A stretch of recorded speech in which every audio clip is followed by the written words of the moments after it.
All right, so we are recording. Do a little 3, 2, 1. Hey everyone, welcome back to another episode of the Just Learn Crypto Show. Today, we're sitting here with Mike Olthoff from CoinCards.com. He's the CEO and founder. And CoinCards.com is a website that you can go and buy gift cards with cryptocurrency. So they're offering like a real life service, a real utility, and they are based out of Canada, which is awesome. You guys are in Vancouver, right? Yeah. Awesome. Well, thanks for coming on, Mike. Why don't you introduce problem. yourself? Tell me a little bit about your background and tell me about your on-ramp into crypto. Yeah. So my name is Mike Olthoff. I'm the founder and CEO of CoinCards.com. So I've been in the crypto space since about 2013. I found crypto as a means of, I was actually running another service at the time, and a lot of my customers wanted to be anonymous and they wanted to pay in Bitcoin. And I was like, okay, yeah, I don't know what this Bitcoin shit is, but I'll let you send me Bitcoin if I can instantly convert it to Canadian. What year was this? That was about 2012, 2013, probably. Yeah. Oh, so pretty early. Yeah. Wow. Pretty early. And, one of those things that if I would have just kept it, I would have been super rich right now. Who wouldn't have? But, oh well. So I signed up for a BitPay account and I just had them convert everything for me. And I was like, yeah, I'm just getting Canadian dollars, extra customers. Cool. Come along to 2013, and a friend of mine was actually hosting a learn about Bitcoin lunch and learn type deal. Okay. So it was in Vancouver. I was like, I'm going to take the lunch off and kind of go see what he's up to. And when he explained Bitcoin in this environment, I think I was the only one that was just like, holy shit, this is awesome. I need to keep some of this Bitcoin I'm getting. So that was like your rabbit hole moment, eh? Yeah, exactly. So then I found out at that time that there was actually a community of Bitcoiners in Vancouver, and that there was a space in Vancouver that was being rented solely for Bitcoin education. So I kind of went down there one day and I made friends with a bunch of people who were there, and that's where I ended up. And then so that was a separate business. That wasn't CoinCards, right? Yeah, that was totally separate business. So when did CoinCards start? Like tell me about what was your aha moment to start CoinCards? Yeah, so back in about, I think it was December of 2013, January 2015, we were working a lot on merchant adoption in the Vancouver space. Part of the problem is nobody really wanted any Bitcoin. Mm-hmm. There was like the mom and pop shops that were like, yeah, I'll take some Bitcoin. There was a guy in Vancouver named Adam who was giving out free tablets if they would accept Bitcoin. So they're like, yeah, I'll take a free tablet. Sure. Mm-hmm. I'll take your internet money. Sweet. But there just wasn't enough adoption at the time. So then I noticed a few US companies doing kind of what CoinCards was doing. I think it was Gift at the time. Okay. So I was like, we don't have this in Canada. We need this in Canada. So I took a weekend off, just built CoinCards version 1 and listed about 50 gift cards and just started buying people gift cards with my credit card and then taking their Bitcoin. Nice, man. That's awesome. Yeah. So that's kind of cool. how we bootstrapped. Sweet, man. Okay, so my next question, nothing to do with crypto. We're going to keep it a little lighthearted. What were you like as a child? What was your childhood like, man? Yeah. So I grew up in kind of a bit of a rough neighborhood. Okay. Where in Vancouver? No, I actually grew up out in Mission, which is, it's off to the sticks, kind of. Okay. Yeah. It's about an hour and a half outside of Vancouver. Okay. Yeah. So, I grew up in a rough neighborhood. I was kind of nerdy so, it was just like always getting into weird shit online. And, I was kind of entrepreneurial. I sold firecrackers as a kid. That's awesome. Yeah, it started young, but I loved computers. So, I built websites as a 14-year-old kid. I ran an FTP server that, people from Israel were dumping movies on at the time. Hold on, what's FTP? To me, that means fuck the police. What does that mean to you? File transfer protocol. I think it is. Okay. Yeah. See, I'm learning stuff. Yeah. So, I got into some bad hackery type stuff at 14 and 15 and just kind of learned my way around computers then. Cool. And yeah, I moved out when I was 17, and yeah, And here you are. Sweet, man. here Cool. I am. Yeah. Well, hopefully I didn't bring up bad memories for you, man. No, it's okay. So in the space, I mean, there's tons of companies out there doing cool stuff. Everyone's got competition. I'm assuming that there's companies doing similar things to CoinCards. Like, why should people go to CoinCards.com instead of one of your competitors? Yeah. So I mean, we have a huge selection in Canada. We are number one. Like, you cannot find a competitor that has the selection that we have. Um, we've been able to build this business out for about 5.5 years now. We've got direct connections with a lot of Canada's major merchants. We're talking with them directly, getting cards directly from them. So one of the things about us is that we are Canadian, so we know the Canadian landscape. We know which merchants are where and who wants what. We have a bunch of French Canadian merchants. So we specialize in Canada. Okay. One of the other things is we're privacy focused 100%. We do as little as possible on the KYC side. We do have to do a little bit of due diligence, but hey, know your limits and play within it, man. Yeah, exactly. Transparency, we're huge on transparency. One of the things that we do different from our competitors is we have convenience fees that we have to charge because we don't get very much profit on the actual gift cards itself. Oh, you mean you're not a charity? Yeah, exactly. So say if, a card gives us a 3% discount, we want 5% usually. Okay. So we'll charge the customer 2%. But we show all that on our website, on our invoices. Our competitors will actually just build it into the exchange rate. So you have no idea that you're paying a fee till you get to the checkout.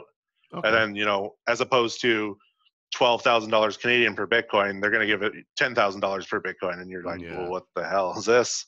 Yeah. Exactly. Yeah. So, we try and be more transparent. We try and be upfront about everything. Yeah, right by your customers, man. There's no sense trying to pull a quick one on people, man. That's a good way to have a one-time customer instead of a repeat customer. Yeah, exactly. And we're very customer focused as well. We have a full-time customer service person. Cool. We had 2 in the summer. So nice, man. That's awesome. Yeah. So we're wrapping up 2019 right now. What's coming up in 2020? Is there any cool stuff we can look forward to coming out of CoinCards.com in 2020?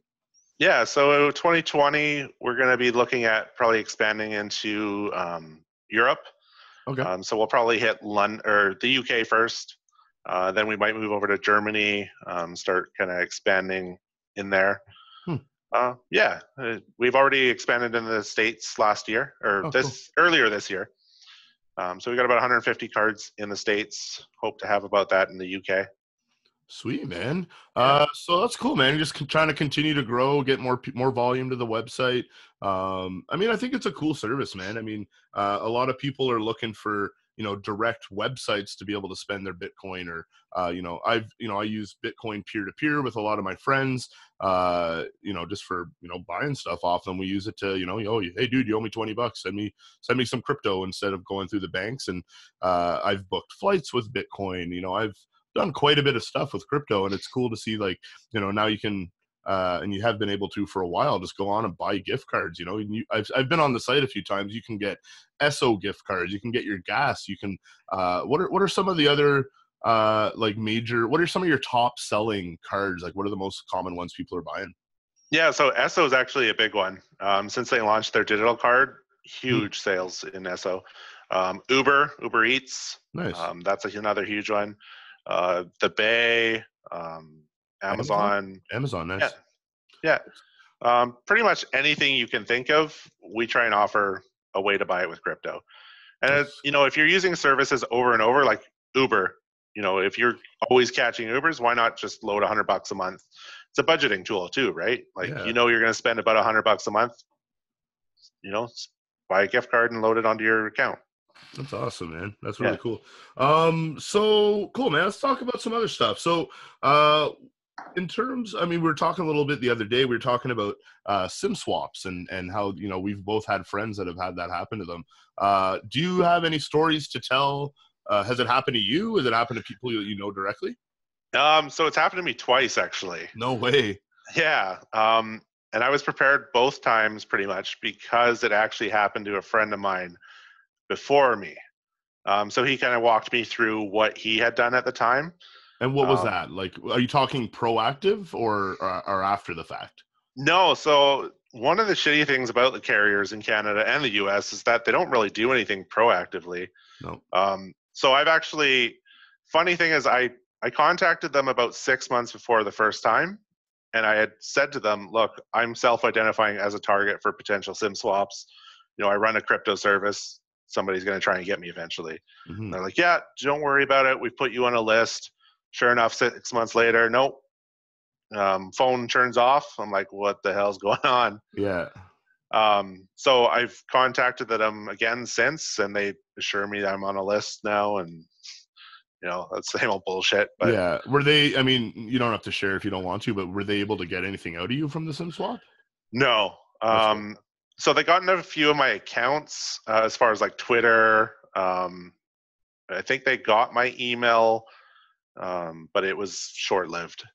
Yeah. See, that's why I love being such a shit poster is they can't do anything to ruin my name, man. I do a good job of that on my own. Yeah. So yeah, I mean, I did kind of similar things, man. I called my phone provider.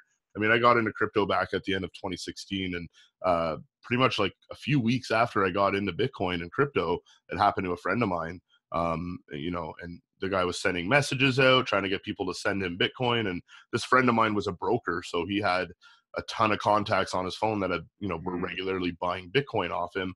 And they were actually able to get some Bitcoin out of some of the clients. Uh, Oh, so, jeez. so it was like a huge wake up call for me. And it was kind of convenient that it was brought to my attention like so early and at such an infant time of my inception into crypto. But so I mean, I've done the same shit, man. I have myself on the list, but who knows what that actually does. Yeah. I've also made it very clear. I called about 5 times, talked to 5 different people, made sure they all put this note on my account that no one is able to make any changes to my account other than in person at a location, like at the actual branch at the mall or whatever. Yeah.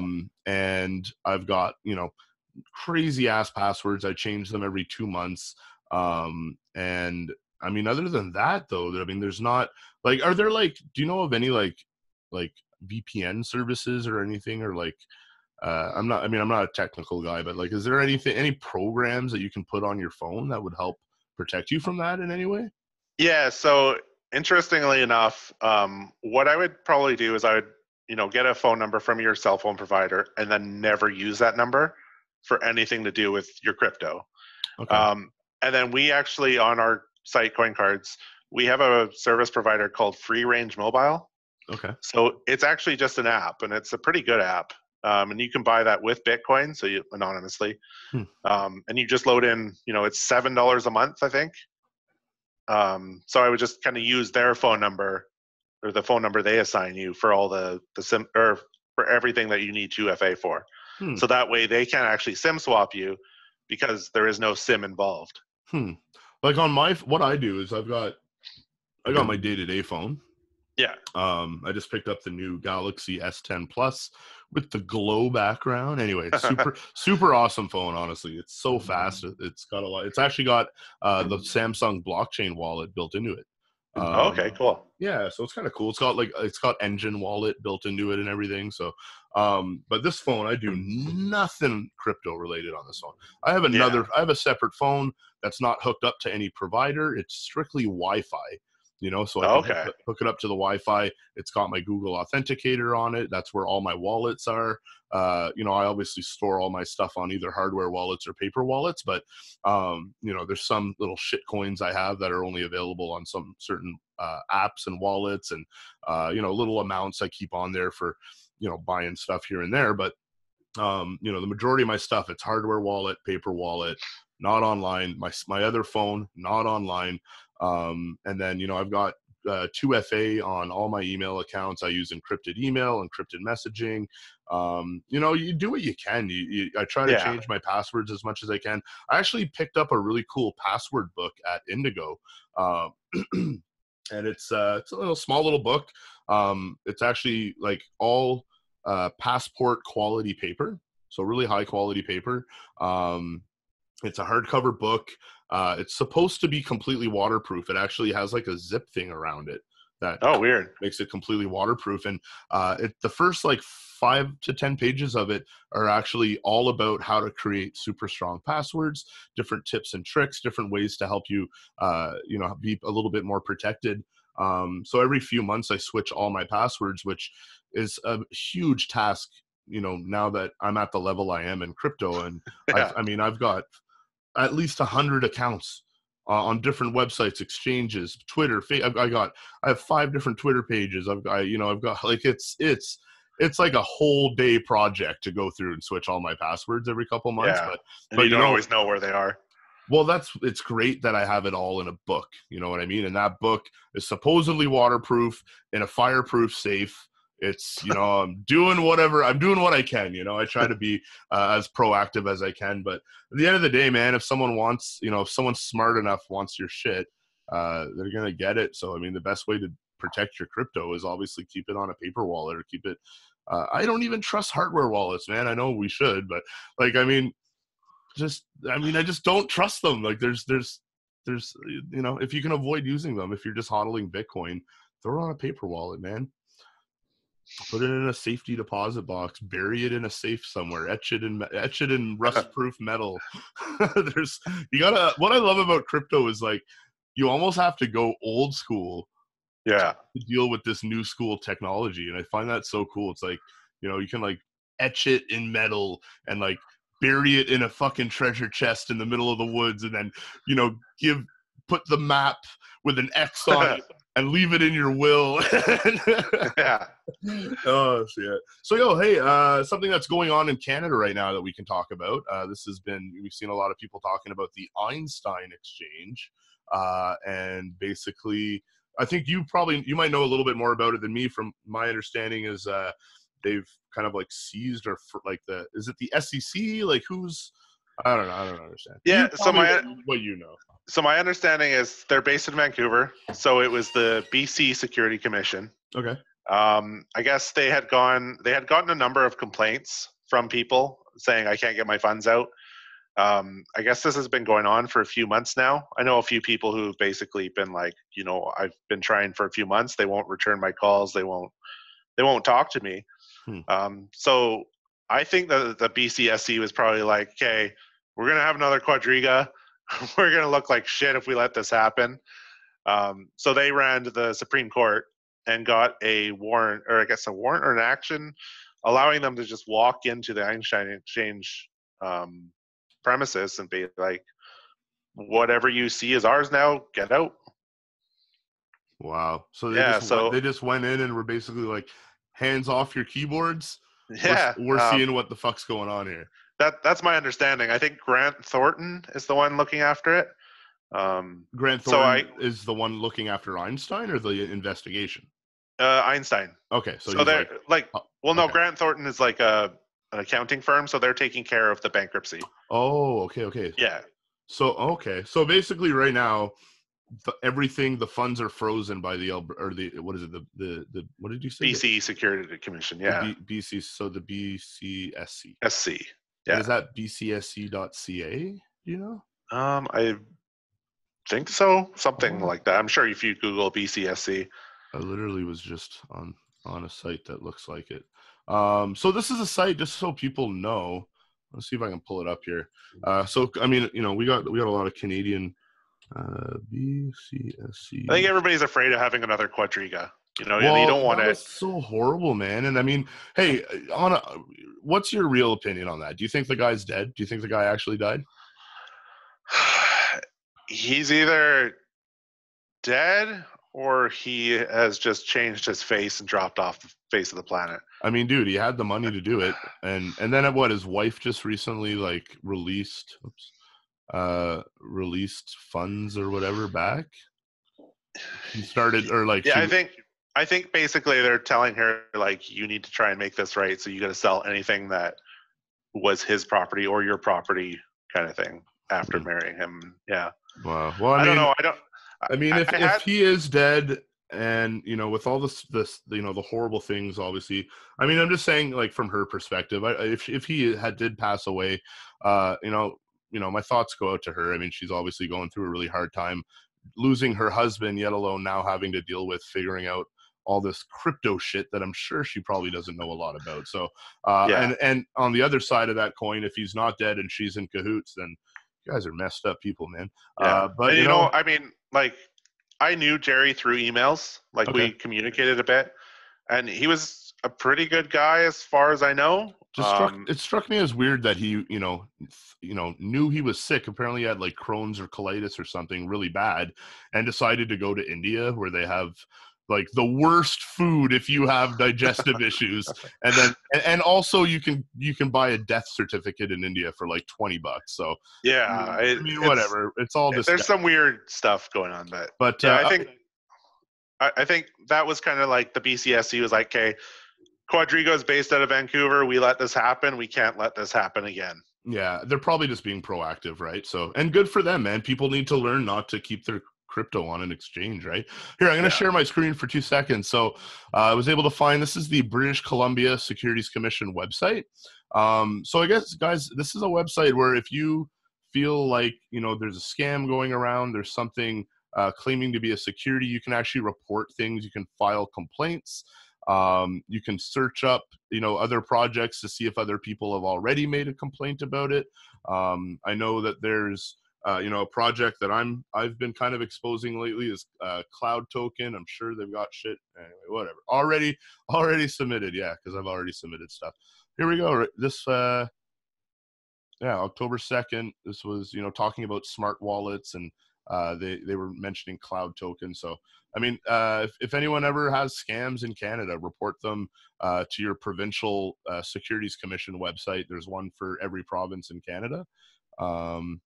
And, I'm always a fan of keeping the community safe because there's too much scum going around ripping people off. And it really does put speed bumps on the road to mass adoption. Yeah, there's way too many scams out there, and they make Bitcoin look bad. I mean, Bitcoin still has such a stigma behind it. When I talk to people about Bitcoin, and they're like, "Well, isn't that what people use to buy drugs?" I'm like, no, that's the US dollar. Like, yeah, no, I use cash to buy drugs. Cool, man. Listen, anything cool you want to bring up, or anything else you want to chat about before we wrap up the video? No, I think that's it. I mean, obviously check out CoinCards. Yeah, check out CoinCards.com. Where else can people find CoinCards? So we're on Twitter, we're on Reddit, we're on Facebook. We've got a promo going on right now with Rise Wallet. Okay. So Rise Wallet's a pretty cool physical gift card where you can buy it and you can give Bitcoin to your family, your friends in this physical little card that they're used to. Does it use like RFID technology? Like, do they have an app on your phone that you can pair it with? Or? So they have an app, and then they have barcodes that you can scratch off the back. Okay. Yeah. So it's pretty cool product. The guys are out of Toronto, actually. So we've got a little promo that, if you spend $1,200, I think you get a $25 Bitcoin gift card. Free money. Christmas is coming up, so yeah. I mean, honestly, that's a great point, man. Like, we're going into the gift card season of the year, people. Yeah. If you're gonna be one of those people that just buys gift cards for your entire family, and you're sitting on some crypto, and we've been seeing some good action in the price lately, take some profits. Go to coincards.com, buy the family members that you don't really like that much gift cards, because that's what it means when you buy your family members gift cards, people. It means you don't know shit about them, and you're like, here's something from Amazon, go buy yourself something that you'll like. So check out coincards.com. Mike, man, honestly, thanks for coming on the show. It was a blast. And we'll have to do this again soon, man. I had a great time chatting with you. Yeah, thanks for having me, man. Yeah, man. Before I wrap it up, I just want to give a shout out to some of my sponsors. So epic.tech, which is Epic Cash. They use Mimblewimble technology, really creating epic anonymous internet money. SwissKey.io. They're going to be launching pretty soon. This is a ultra private mobile crypto wallet made by a good friend of mine, Kyle Kemper. So Kyle. Yeah, SwissKey.io, man. I'm really excited to see this come out of the gate. And I've been using Edge Wallet, and this is like very, very similar to Edge Wallet with a couple of what we think are improvements to it. Also, presearch.org. Presearch pays you to search in crypto, man. And I love just finding these cool little ways to earn, free crypto. I feel like I'm forgetting someone. Uptrend with 2Ns.com. Uptrend is like a new social media site. That's really all the crypto people are on there. Very similar to Reddit, and you actually get paid to post. I guess when people upvote, you're earning their token, which is their one-up token. It's the ERC20 token. There's liquidity, so you can exchange it for Ethereum if you don't want to hold on to it. You can also use the one-up token to buy advertising space on the Uptrend website. And I get way more engagement on Uptrend actually than even YouTube and Facebook. My interview with Andreas Antonopoulos got almost 15,000 views on Uptrend and only about Oh, wow. on YouTube. So, and then also Stroken.com, they're in their beta right now, but they're a cool website. I'm not going to talk about it too much, but if you go to Stroken.com, you can see what it's all about. So guys, thanks for tuning into another episode of the Just Learn Crypto Show. If you guys have any questions or comments, reach out to me, reach out to Mike. We're always here to talk. We're going to put all the links and descriptions in the bottom in the comment section. So make sure you guys hop over to CoinCards.com, pick yourself up some gift cards. If you guys spend more than $1,200, you earn a gift. You earn some free credits for, what is it, Rise Wallet? Is that what it's called? Yeah, it's just basically free Bitcoin. Awesome. Hey, free Bitcoin, guys. That's what it's all about. So thanks for watching the show, guys, and stay tuned for the next episode. Cheers. Sweet, man. Let me stop.